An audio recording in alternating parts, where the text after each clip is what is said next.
დღეს საქართველოს იუსტიციის მინისტრმა საფრანგეთის საქართველოს სავაჭრო სამრეწველო პალატის პრეზიდენტთან ერთად ფონდის სალვე დააფუძნა. ფონდის მიზანია ქუჩაში მომუშავე და მცხოვრები ბავშვების პროექტების დაფინანსება, ასევე სოციალურად დაუცველ ახალშობილ ბავშვებში კვების დეფიციტის აღმოფხვრა. გაიმართა აუქციონიც. პირველი იმისიდან პროექტის მიხედვით პირველი ბენეფიციარები დაფინანსდებიან.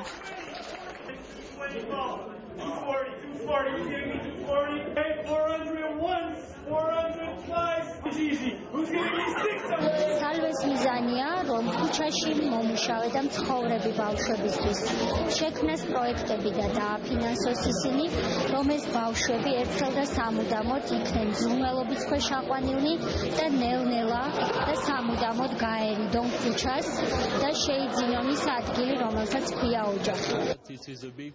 პრობლემა დღეს რეალურად დგას, ამიტომ გადავწყვეტეთ ამ პროგრამის განხორციელება. 12 წლის ბავშვებს საჭმისთვის ფულის შეგროვება გარეთ არ უნდა უწევდეთ. ეს მხოლოდ პირველი ნაბიჯია, რომელიც დარწმუნებული ვარ წარმატებული იქნება.